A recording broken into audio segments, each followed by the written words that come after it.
شام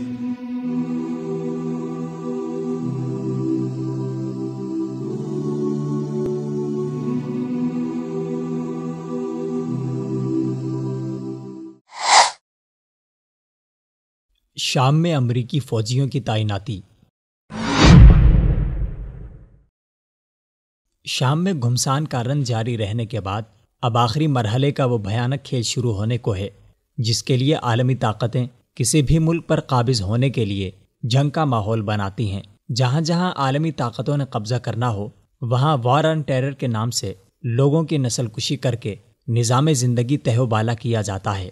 تین نسلیں تباہ کی جاتی ہیں اور آخرکار وہاں پہ قابض ہوا جاتا ہے۔ عرب میڈیا کے مطابق امریکی وزارت دفاع پینٹاگن آئندہ دنوں میں شام میں تقریباً 2000 امریکی فوجیوں کی موجودگی کا اعلان کرے گی۔ اس غالب گمان کا اظہار 24 نومبر کو 2 امریکی ذمہ داروں کی جانب سے کیا گیا۔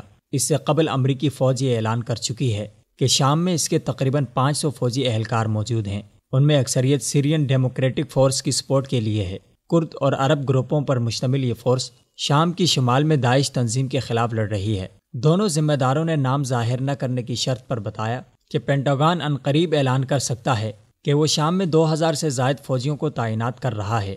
البتہ دونوں افراد نے باور کرایا کہ ٹائم ٹیبل میں کسی بھی لمحے تبدیلی کا امکان رہتا ہے جس کے نتیجے میں کسی بھی اعلان میں تاخیر ہو سکتی ہے۔ واضح رہے کہ امریکہ کی جانب سے سابق صدر باراک اوباما کی انتظامیہ کے دور میں عراق اور شام کے اندر فورس مینجمنٹ لیول کا نظام نافذ کیا گیا تھا جس کا مقصد فوج پہ نگرانی کو یقینی بنانا تھا۔ مذکورہ نظام کے اعداد و شمار کے مطابق اس وقت عراق میں 5262 اور شام میں 503 امریکی فوجی موجود ہیں۔ تاہم ماضی میں امریکی ذمہ داران اپنی گفتگو میں بتا چکے ہیں کہ ہر ملک میں فوجیوں کی اصل تعداد اعلان کردہ سے زیادہ ہے۔ داعش تنظیم کے خلاف مہم کے آخری مرحلے میں داخل ہونے کے ساتھ ابھی تک یہ واضح نہیں کیا جا سکا کہ آیا شام میں کوئی امریکی فورس باقی رہے گی، اور اگر یہ امکان درست ہوا تو ان کی تعداد کیا ہوگی۔ ان فوجیوں میں زیادہ تر کا تعلق اسپیشل آپریشن سے ہے جو مقامی فورسز کو تربیت اور مشاورت کے علاوہ داعش تنظیم کے خلاف آرٹلری سپورٹ فراہم کر رہے ہیں۔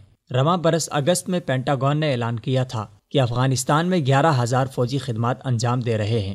واضح رہے کہ یہ تعداد ماضی میں اعلان کردہ فوجیوں کی تعداد سے کئی ہزار زیادہ ہے۔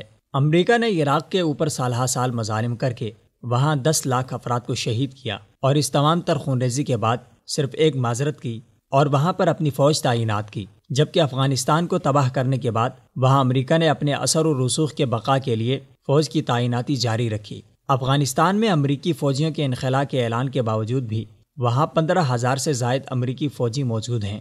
امریکہ، روس اور دیگر عالمی طاقتیں مسلمان ممالک پر لشکر کشی کر کے کہتی ہیں کہ وہ امن و امان کے لیے جنگ لڑ رہی ہیں، مگر در حقیقت اپنے اقتدار کی لالچ اور ہوس میں انسانیت سوزی کر کے مسلم ممالک کی حکومتوں پر بالواسطہ یا بلا واسطہ قابض ہوتی ہیں۔